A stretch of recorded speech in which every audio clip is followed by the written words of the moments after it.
transmissão, dos nossos ensaios, o Senhor vê o nosso coração, papai. Obrigado que esse louvor da sua igreja chegou até o teu trono, pai, porque foi feito de coração.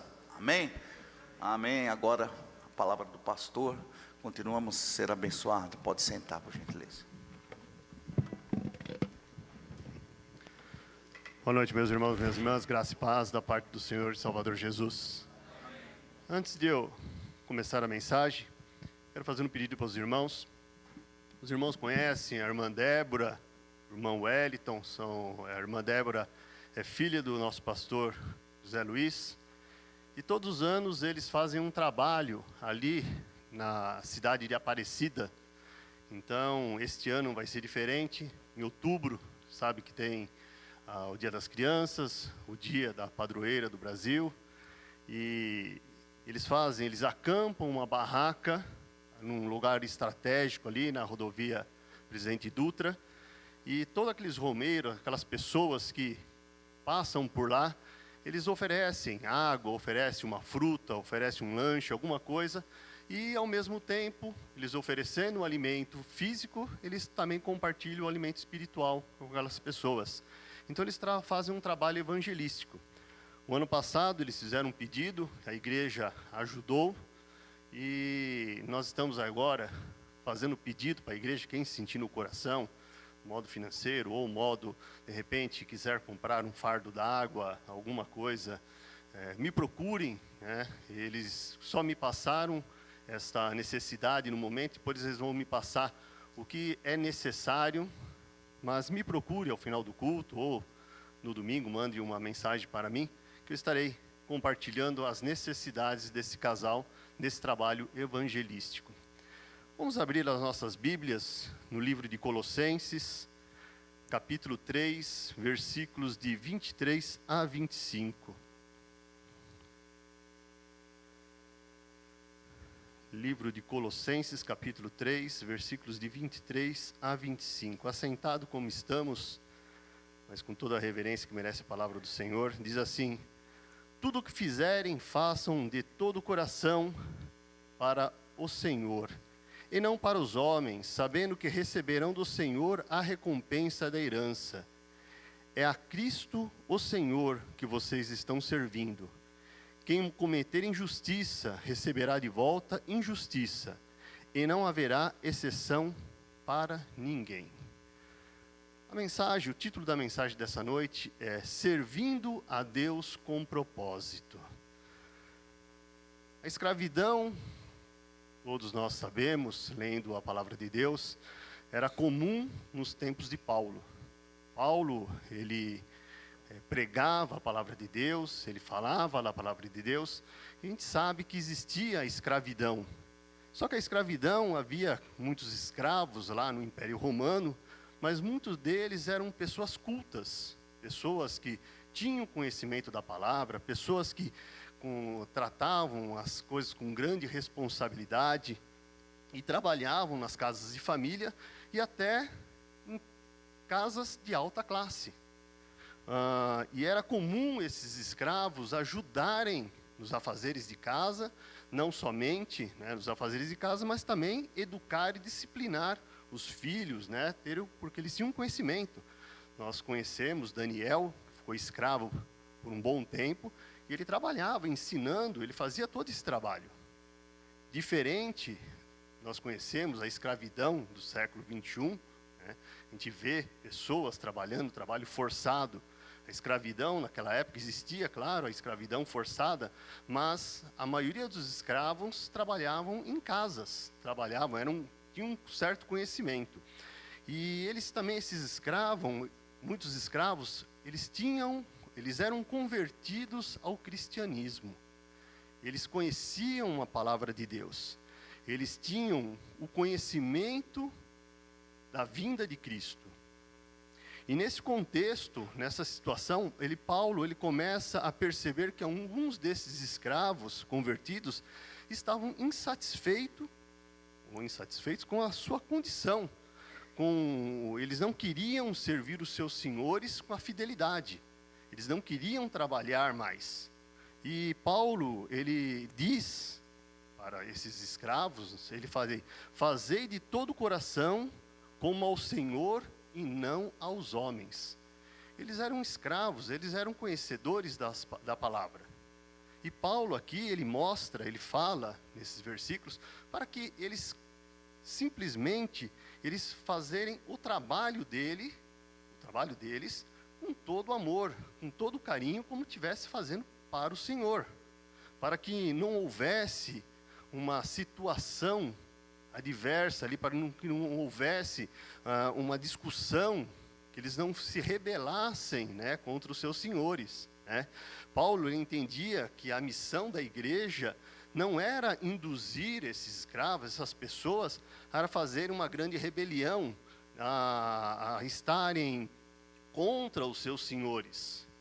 Paulo, ele diz que ele se preocupava no ensino desses escravos, ele se preocupava com o testemunho que eles poderiam dar, porque por serem cristãos, era importante esse testemunho, como é o nosso testemunho. Nós, como cristãos, nós temos que dar um bom testemunho lá fora. Nós não podemos fazer coisas do mundo, porque nós somos uma nova criatura. Então nós temos que ter essa atitude, essa mudança. Eles tinham, os escravos, que dar esse testemunho, eles poderiam talvez pensar em agir, em se rebelar, mas Paulo, ele incentiva a esses cristãos a não se rebelarem, a servir os seus senhores como servir a Deus, como se estivessem servindo a Deus, né?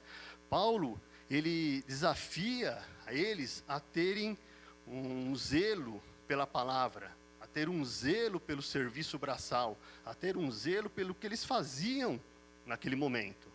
Então, Paulo, ele não queria que aqueles cristãos, aqueles escravos da época, se rebelassem, né, contra os seus senhores. Paulo, ele não tinha, né, esta intenção de influenciar aquelas pessoas de uma revolta. Paulo, ele sabia que a grande missão da igreja não era gerar conflitos entre os senhores e os escravos. Ele tinha esse conhecimento.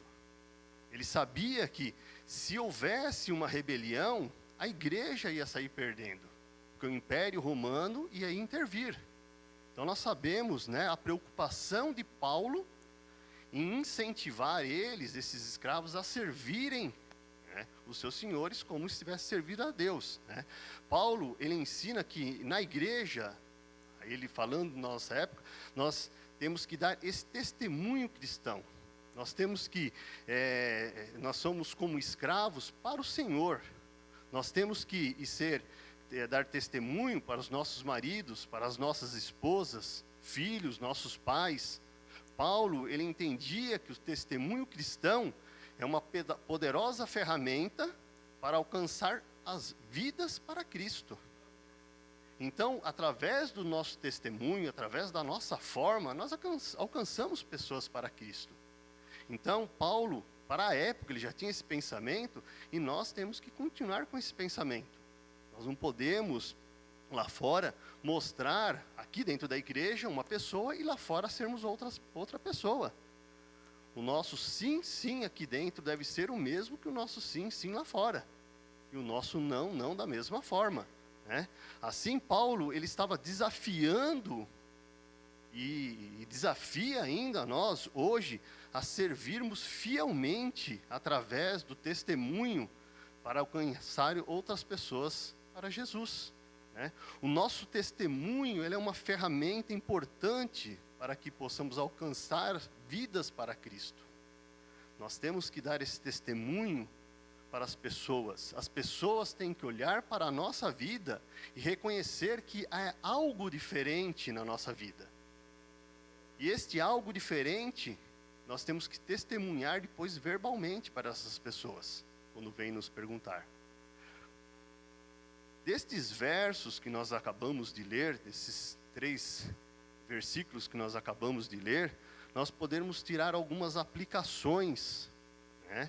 Algumas aplicações espirituais importantes para a nossa vida.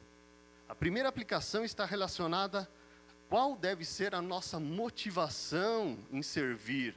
Nós servimos as pessoas ou devemos servir a Cristo. Nós sabemos que nós temos os nossos afazeres com as pessoas, nós temos que obedecer os nossos líderes, nós temos que entender que existe esta situação de hierarquia.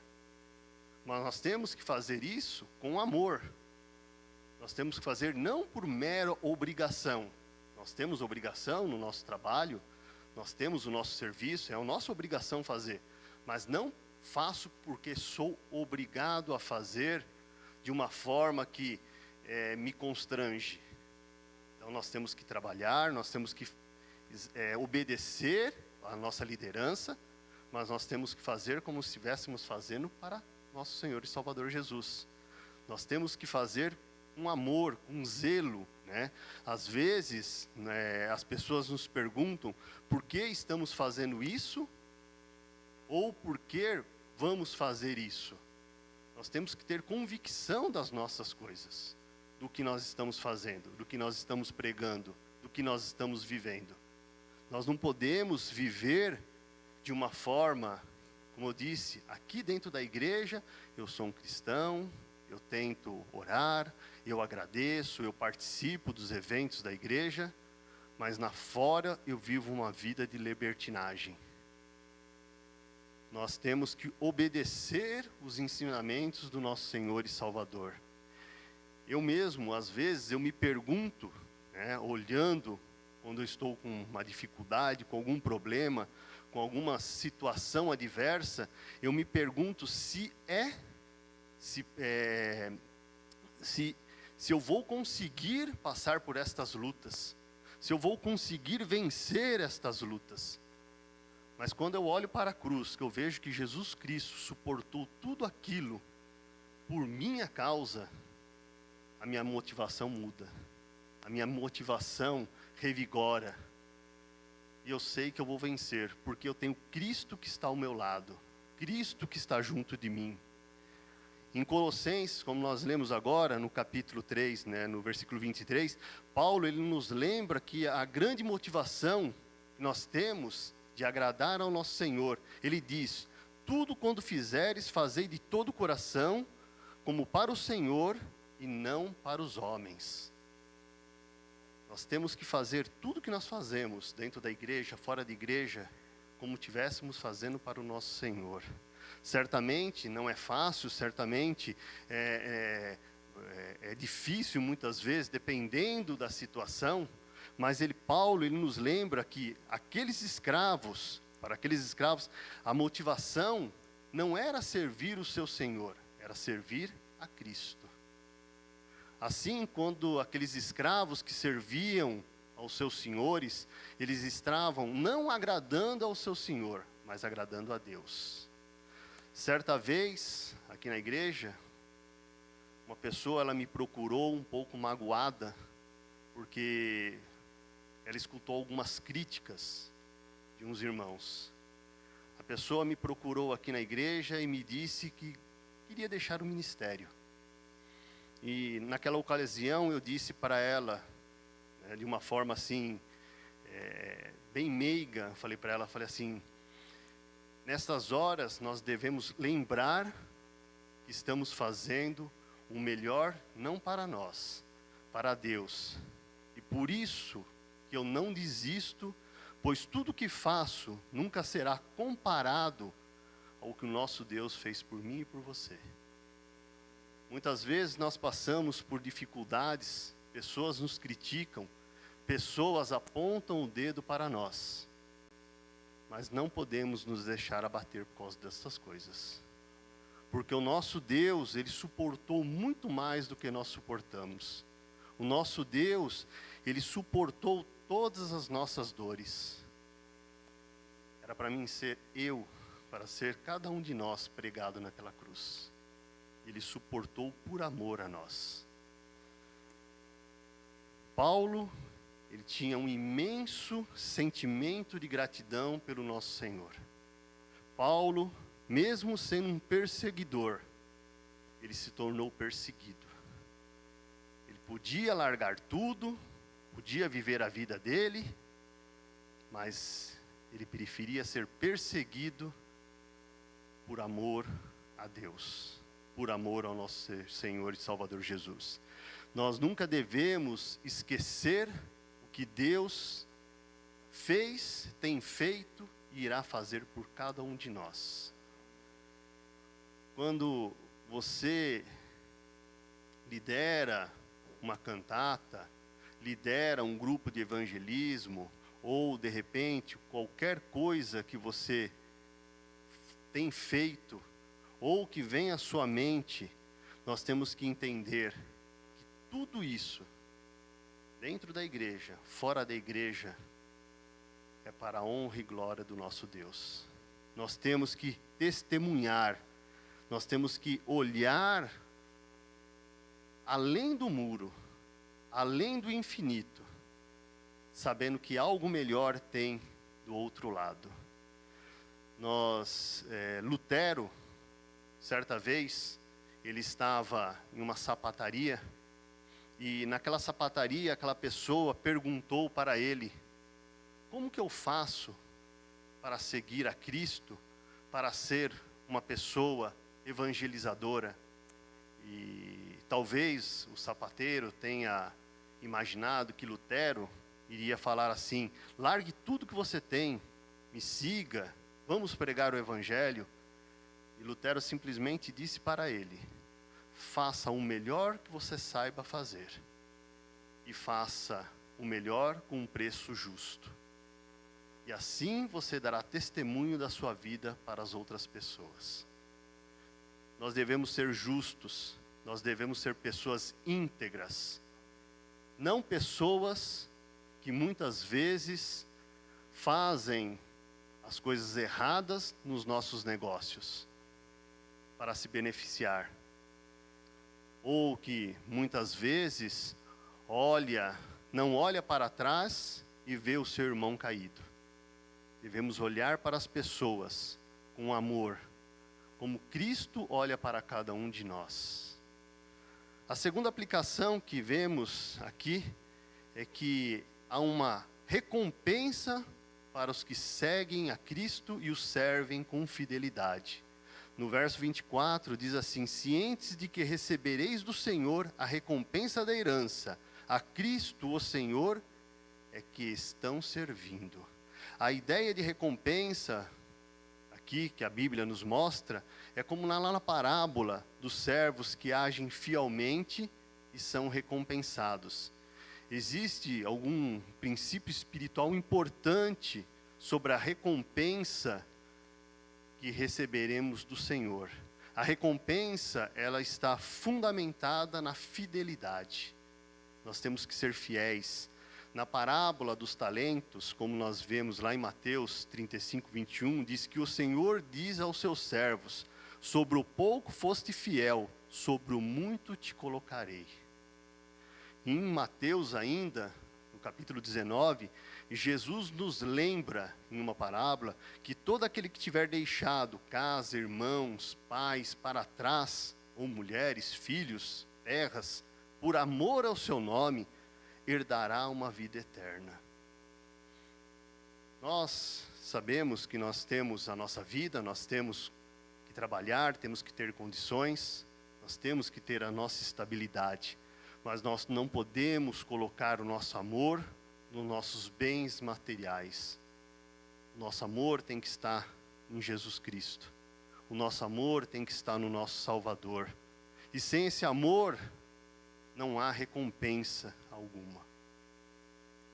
A recompensa, ela está fundamentada na graça de Deus e não nas nossas obras.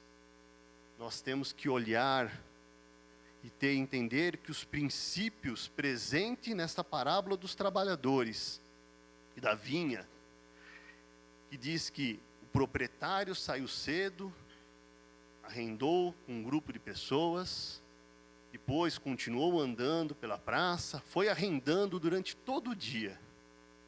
E no final da tarde pediu para o seu secretário ali acertar o dia de trabalho de cada um. Os irmãos sabem o que aconteceu. Os primeiros se iraram, ficaram irritados, ficaram bravos porque trabalharam o dia todo. E aqueles que trabalharam o dia todo receberam a mesma coisa que o que recebeu no final do dia trabalhando somente 1 hora. E nesta parábola está claro o princípio central de uma recompensa. Ela está fundamentada na graça, ela está fundamentada não em obras. E isso aí nós devemos entender que para que eu e você não se gloriemos nas obras. Não é porque nós trabalhamos o dia inteiro que vamos receber um galardão maior do que aquele que trabalhou somente 1 hora. Isto é graça. Assim, meus irmãos, meus amados, nós temos que entender que a fidelidade e o amor são maiores do que as obras. A terceira e última aplicação a ser feita aqui é da lei da semeadura, que aplica-se no serviço cristão. Nos versos que nós lemos, nos versos de 23 a 25 de Colossenses, Paulo estabelece um princípio extremamente importante. É a Cristo Senhor que vocês estão servindo. Quem cometer injustiça, receberá de volta injustiça, e não haverá exceção para ninguém. No reino de Deus existem 2 grupos de pessoas: os que semeiam a justiça e os que semeiam injustiça. E Paulo, no verso 25, ele deixa muito claro que se semearmos injustiça, receberemos em troca injustiça. Esta lei, ela é muito clara, ela mostra com uma percepção para as pessoas. E a minha pergunta fica para os irmãos, não esperando uma resposta: o que nós estamos semeando? Que serviço nós estamos fazendo para o reino de Deus? Que testemunho eu e você estamos dando lá fora? Nós temos cooperado com os nossos líderes, com os nossos irmãos, temos cooperado com os ministérios da nossa igreja, temos cooperado lá fora, ou estamos sendo injustos, nos transformando num obstáculo para que o reino de Deus não seja avançado? A obra do Senhor, ela avança, queira eu ou não, ela continua avançando. Mas que eu e você não possamos ser pedra de tropeço para nenhum dos pequenininhos aí fora. E para concluir, meu irmão e minha irmã, servir a Deus implica em fazer alguns sacrifícios. Sem sacrifício é impossível sermos bem-sucedidos. Servir aos propósitos do Senhor necessita de sacrifícios. Outro dia eu estava lendo uma ilustração, eu achei bem interessante essa ilustração. Durante a Segunda Guerra Mundial nos Estados Unidos, era de costume uma família, quando algum filho ia para a guerra, colocarem uma estrela na janela da casa. E quando acontecia alguma coisa com este filho, essa estrela era colocada da cor dourada. E uma certa noite, um homem passeando com o seu filho pelas ruas de Nova York, a criança viu várias luzes em várias casas e, chegando perto da janela, viu aquela estrela e perguntou para o pai: o que significa essa estrela, pai? Por que essa estrela na janela? E o pai respondeu para seu filho: é que nesta casa um filho se deu pela guerra.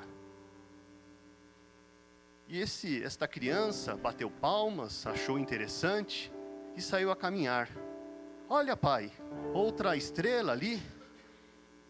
Olha, pai, uma outra estrela ali. De repente eles chegam a um descampado. E uma única estrela brilhava no céu, uma estrela dourada.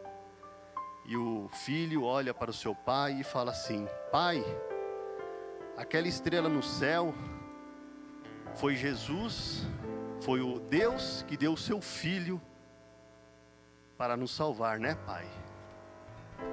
E o pai, emocionado, diz ao filho: sim, de fato há uma estrela na janela de Deus hoje. Uma estrela sabendo que aquele filho morreu por mim e por você. Jesus nos faz questão de lembrarmos a necessidade de fazermos algum sacrifício. Jesus, ele nos mostra que devemos servi-lo. Ele diz, lá em Mateus 8:39, quem quiser vir após mim, negue-se a si mesmo e tome a sua cruz e siga-me. Que Deus nos abençoe, que Deus nos guarde e que eu e você possamos ser capazes de servi-lo com todo o nosso coração. Nós vamos escutar um louvor e eu quero convidar o pastor Silvio de Oliveira a estar orando ao final, estar impetrando a bênção. Que Deus abençoe a vida dos irmãos e que possamos servir a Deus de todo o nosso coração, de todo o nosso íntimo. Deus abençoe os irmãos.